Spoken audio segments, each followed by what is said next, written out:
On behalf of Mr. McKee, I will assert his right to counsel. I will assert his right to remain silent.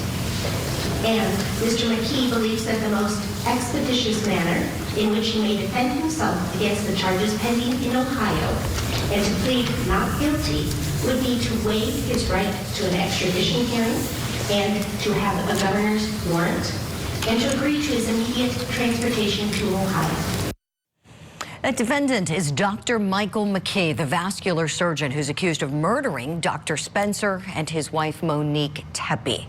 He's been extradited back to Ohio. I want to show you his newest mugshot. There it is. He was booked in the Franklin County Jail. That's where Columbus, Ohio is. And he waived his right to an extradition hearing in Illinois, where he was picked up without incident. Investigators say that a vehicle registered to him is linked to the crime scene, the area of the home where this beautiful couple was living. Police also say that Dr. McKee had a gun that they found in his condo that has been preliminarily matched to the homicides. Now, he's pleading not guilty. But what does the evidence show? Let's talk about that. Let's bring back in attorney John Phillips and welcome in retired FBI Special Agent Jennifer Coffindeffer. Jen, I'll start with you, please. As you've been digging in to this case from the outset, tell us some of the things that are most astounding to you that you're learning as you dig more and more into the facts of the case. Well, the number one thing, the biggest fact is he is at the scene with that video of him in the alley. You always want to see if there's independent information that puts the perpetrator at the scene of a murder, and there you have it right there. Not only that, you mentioned it, they've connected his vehicle to it. And now I think one of the biggest thing that's coming forward is the motive. It doesn't have to be proven, but every jury wants to understand why, after 9 years, why this ex-husband would want to commit this crime. And now we're finding out about past abuses and abusive behavior. You know, that was something that I think many of us thought about. We talked about it a lot on this show, whether there was a history with him and Monique Tepe. And tell us, Jen, looking at the divorce documents, we really don't see anything that's there that jumps out at you. But, you know, in your experience, not everything on paper in a filing is necessarily true. That's true, Julie, but I tell you something that did jump off the page was a 7-month marriage. That always tells me there was something that made this person get out of that marriage very quickly. Somebody who seems very, stable. And why would that, what would cause that? The other thing that jumped off the page to me was it took almost another 1.5 years for it to be finalized. And that usually tells me there's a big rub with somebody not wanting to let go. Yeah, great points, Jen. John Phillips, I want to pick your brain about some of the legal things going on. He's pleading not guilty. And for folks who may be unfamiliar with the criminal system, that may sound kind of stunning based on the evidence that we've seen reported so far that police have found, things Jen just noted moments ago. Is it that stunning that he's pleading not guilty? What do you say, John? I don't know what else anybody reasonably would do. You know, the state has to prove their case. In the federal government, whomever on the criminal side has to prove their case. So unless you're caught red-handed and given a deal, I would always say, you know, hold on to the Fifth Amendment for as long as you can and plead not guilty and let the discovery process sort it out, at least initially. Yes, and you said the D word, deal, John. I want to ask you about that. If you're his lawyer, based on what you know so far about ballistics matching, the video evidence, the history with Monique Tepe, we have a tie, these two were married. Might you be asking for a deal right now behind the scenes, begging for some kind of deal? We know Ohio is a death penalty state, so we know that could come for him. The problem is, and I love negotiation, criminal cases, civil cases, but if your attorney's like, hey, can we make a deal? That is coming from a sign of weakness, and it signals to the prosecutor, okay, yeah, we do have their pulse. We got them. Their blood pressure's high. Let's dig in.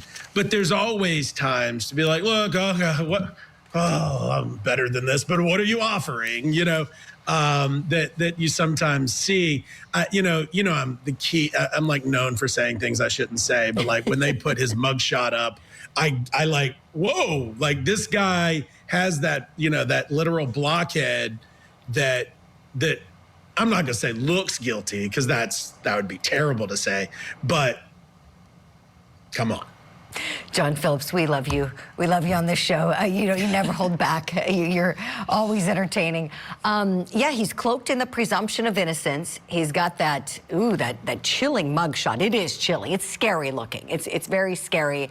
And here, this is a guy who seems to be normal, right? I think this is one of the most stunning things about it. Is he a murderer? Don't know. Columbus police say he is. Don't know. Jennifer Coffindeffer, I want to turn to you now. Let's look at his Bumble profile and look through this as an investigator would. So he calls himself Mike. He shares pictures of him and his friends. He's traveling. His work as a surgeon. He seems to be kind of a popular guy. He says that he's lucky to find his work as a vascular surgeon meaningful. He also likes art, design, basketball, football, skiing. Also currently trying hot yoga. Nothing wrong with that. Says someday he wants children. He seems normal, Jennifer Coffindeffer. He seems normal. What do you think when you look at this and you look at the facts? Well, look, he is normal in those regards, but what was not normal about him was he could not let go of resentment and hate for his ex-wife, Monique Tepe. I mean, very specifically, she was leading the life he had only hoped to have and have it with her. This reminds me so much of the Betty Broderick case, where you have somebody fuming for over 4 years, and then they go in and commit almost this exact same style, asleep in bed, kill them both. This reminds me of that hate that you see. I don't know if we're going to get to hear his hate like we heard with Betty Broderick, but I think it's the exact same mentality. Oh, I'm sure our Cordies listening at home are thinking the same thing, Jen. Thank you for that. I want to mention the U.S. Sun provided those photos that we showed, so we want to credit them that were released on his Bumble profile. So I want to make mention the U.S. Sun pulled all of those that we just showed. John, I want to ask you, so the normalcy that seems to be going on with this life and the amount of time from the separation with him and Monique Tepe to the time of the incident in question, are those things favorable for the defense? I think so. I think that's the main core defense, that he was over this. He had moved on. He was on Bumble. He was living his life. He was a proud, vascular surgeon and build that up.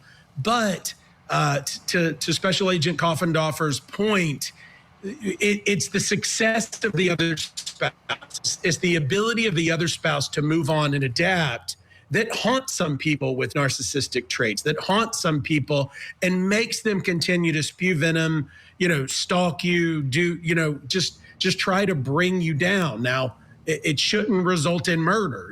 How many divorces leading to murder are we talking about these days? But it cuts both ways in some instances. But the state has an uphill battle in showing that that's what this was. That before the murder, there was some obsession. Definitely, John. And dovetailing off of that point, which I think it's so important that we have these conversations. And you both know, you're on the show regularly. We always like to talk about subjects that are tough to breach, like domestic violence and how many people are affected. Primarily women are affected. That's what the statistics show us. And we always say the most dangerous time for a woman is when she leaves. That is true. Statistics tell us that. However, Jen, this case really seems to perhaps be an example that